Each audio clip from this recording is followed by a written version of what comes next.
வாங்க, இது ஒரு வெண்டைக்காய் சப்ஜிக்கு தான். இது 1/4 கிலோ வெண்டைக்காய். அதுக்கு வந்து தக்காளி நிறைய வேணும், அதனால் 4 தக்காளி எடுத்திருக்கேன். சின்ன வெங்காயம் உரித்து ஒரு கை ஃபுல்லாக அதை எடுத்து வச்சுருக்கேன். சின்ன வெங்காயம் தான் இதுக்கு டேஸ்ட்டாக இருக்கும். ஒரு 6 சின்ன பச்சை மிளகாய், இந்த மிளகாய் ரொம்ப டேஸ்ட்டாக இருந்துச்சு. கருவேப்பிலை, மல்லி, அப்புறம் வந்து மஞ்சத்தூள், மிளகாத்தூள், மல்லித்தூள். இது வந்து ஜீரகத்தூள் கட்டாயம் போடணும், அதுதான் டேஸ்ட்டாக இருக்கும். இது மசாலா பொடி எல்லாம் கலந்து அரைச்ச வீட்டு மசாலா பொடி 1 ஸ்பூனு. இப்போ எப்படி செய்யலான்னு பார்க்கலாம். ஃபஸ்ட்டு வெண்டைக்காய் கழுவி துடைச்சதை நல்லா கட் பண்ணி எடுத்து வச்சுக்கலாம். எல்லா வெண்டைக்காயும் நல்லா இது மாதிரி கட் பண்ணிக்கோங்க. உங்களுக்கு எப்படி வேணுமோ, ரொம்ப மெலிசாக கட் பண்ணாதீங்க, கொஞ்சம் ஓரளவுக்கு இது மாதிரி கட் பண்ணிக்கோங்க.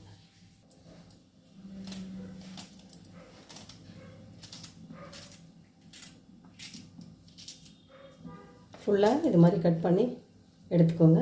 அவ்வளோதான். இப்போ அடுத்தது வெங்காயத்தை கட் பண்ணணும். வெங்காயத்தை வந்து இந்த மாதிரி அரிஞ்சிக்கோங்க நீளமாக.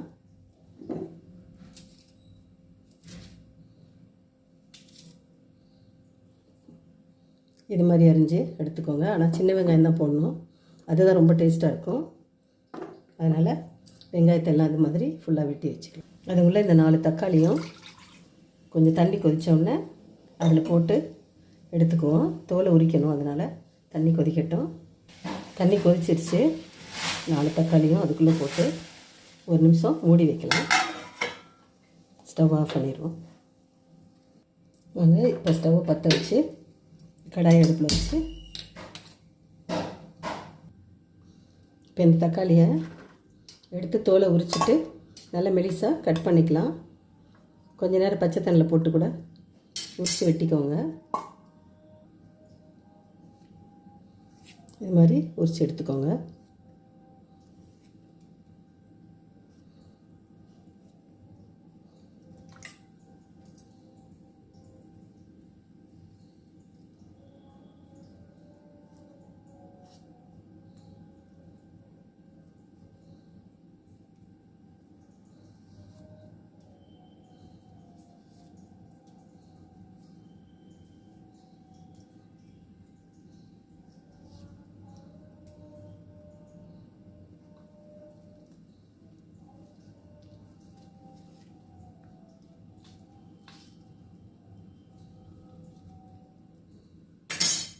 இது மாதிரி எல்லா தக்காளியும் இப்போ நம்ம உரித்து எடுத்துக்கலாம்.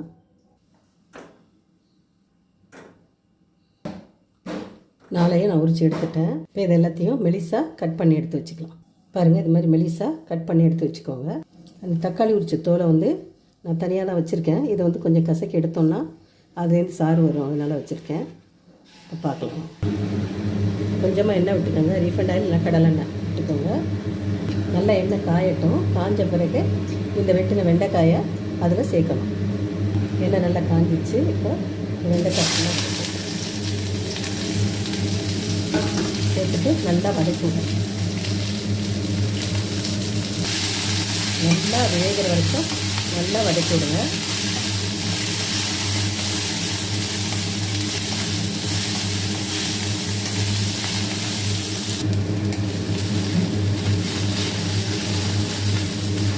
நல்லா இன்னும் வதங்கணும். இன்னும் கொஞ்சம் நேரம் வதங்கினா போதும். எப்படியும் அது ஒரு 3 நிமிஷத்துக்காவது கொஞ்சம் மீடியம் ஃப்ளேமில் வச்சு நல்லா வதக்கி விடுங்க. அதில் தான் டேஸ்ட்டே இருக்குது. பாருங்கள், எல்லாமே நல்லா இந்த அளவுக்கு வதங்கியிருக்கணும். தொட்டாலே நசுங்கிற மாதிரி அந்த மாதிரி வதக்கி எடுத்துக்கோங்க. இப்போ வதங்கியாச்சு. இதை எடுத்துக்குவோம். எடுத்துக்கிட்டு மறுபடியும் கொஞ்சம் ஆயில் விட்டுக்குவோம். இது கொஞ்சம் கடுகு உளுந்தம் பருப்பு, ஒரு 1/4 ஸ்பூனு கடலைப்பருப்பு,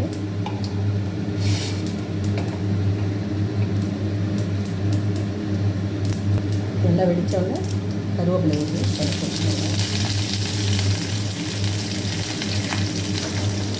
பச்சை மிளகாய் 2 கீறி வச்சுருக்கேன். நீங்கள் எப்படி அது மிளகாய் காரமாக இருக்கோ அதுக்கு தகுந்த மாதிரி போட்டுக்கோங்க. நல்லா டேஸ்ட்டாக இருக்கும். மிளகாய் வதங்கி வந்தோடனே அப்படியே கரைஞ்சி போயிடுது.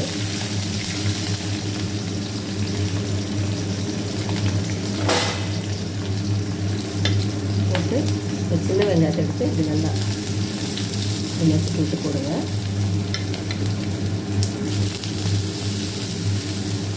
நல்லா ஒரு கை வெங்காயம் ஃபுல்லாக எடுத்து உரித்து அரிஞ்சு வச்சுக்கோங்க. இது மாதிரி சின்ன வெங்காயம் தான் டேஸ்ட்டாக இருக்கும். சின்ன வெங்காயம் தான் இதுக்கு போடணும்.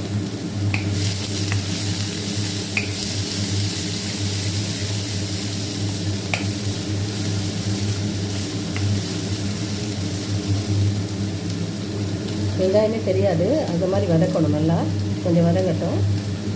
நல்லா வெங்காயம் கலர் மாதிரி வாசம் வர வரைக்கும் நல்லா வதக்கிக்கோங்க.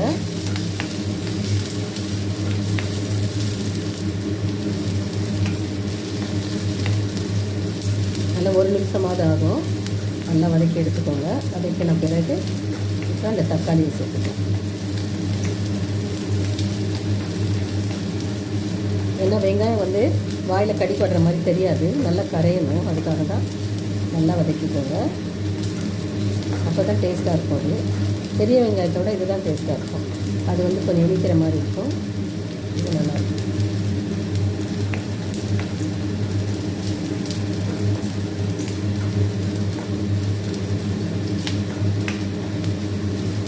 பாருங்கள், இந்த அளவு கலர் மாறுற அளவு நல்லா வதக்கிக்கோங்க.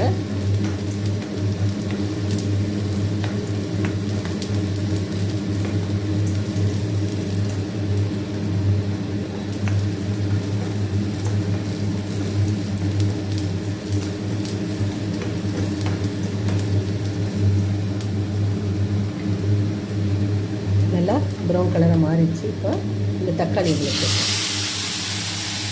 சேர்த்துட்டு இதில் கொஞ்சம் உப்பு சேர்த்துக்கலாம். அந்த தக்காளி கரையிறதுக்காக போட்டு கொஞ்சமாக மஞ்சத்தூள், ஏன்னா வேறு மஞ்சத்தூள் வேறு வச்சுருக்கேன்.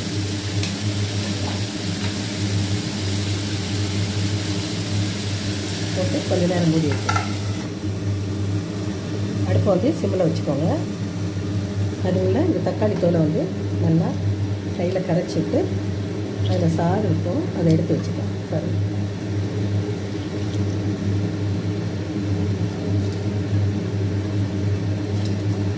கொஞ்சம் தண்ணி விட்டு கூட கரைச்சிக்கலாம். அதில் ஊற்றுற தண்ணியை தான் இதில் ஊற்றுறேன் நான். போட்டுக்கிற தண்ணி ஊற்றி நல்லா கரைச்சி எடுத்துக்கலாம். பாருங்கள், இந்த அளவுக்கு இதை எப்படி ரசத்தில் ஊற்றுற மாதிரி இருக்கும். அந்த அளவுக்கு அதை வடிகட்டி எடுத்து வச்சுக்குவோம்.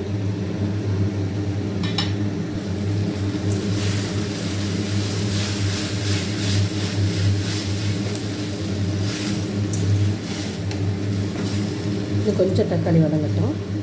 வதங்கினோன்னா வெண்டைக்காய் சேர்க்கணும். இன்னும் ஒரு நிமிஷம் இருக்கட்டும்.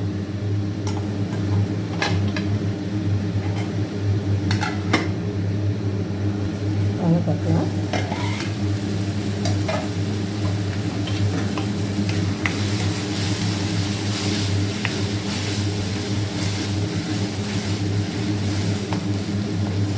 இப்போ வந்து நம்ம அந்த வெண்டைக்காய் இதில் சேர்க்குறோம்.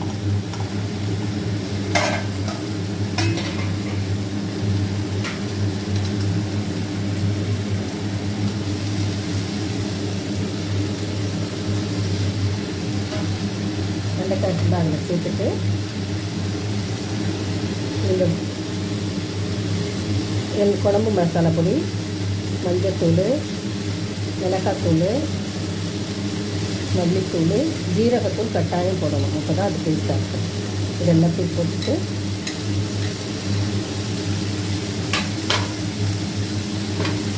தக்காளி தண்ணி கரைச்சி வச்சோம்ல அதையும் இதில் ஊற்றிக்குவோம்.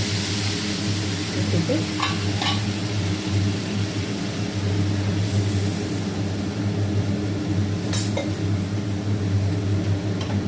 உப்பு முதல்ல கொஞ்சம் தான் போட்டோம். அதனால் மறுபடியும் கொஞ்சம் காய்க்கு போட்டுக்கலாம். பத்தலைன்னா அப்புறம் பார்த்து போட்டுக்கலாம், கரெக்டாக இருக்கும். போட்டு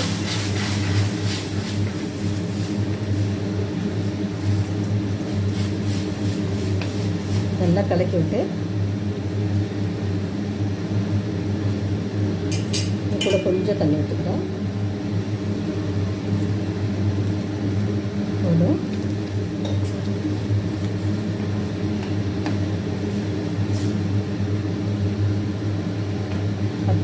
அது எண்ணெய் மேலே வர வரைக்கும் நல்லா வேகட்டும். அது வரைக்கும் சிம்மில் வச்சு மூடி போட்டு மூடி வச்சிடும்.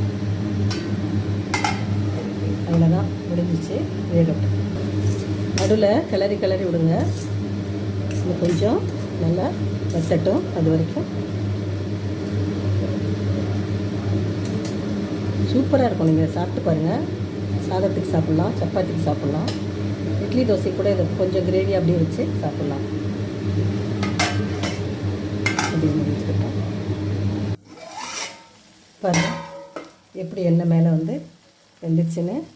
இப்போ வந்து ஸ்டவ் ஆஃப் பண்ணிடலாம். ஆஃப் பண்ணிவிட்டு மல்லித்தலை மேலே தூவிட்டு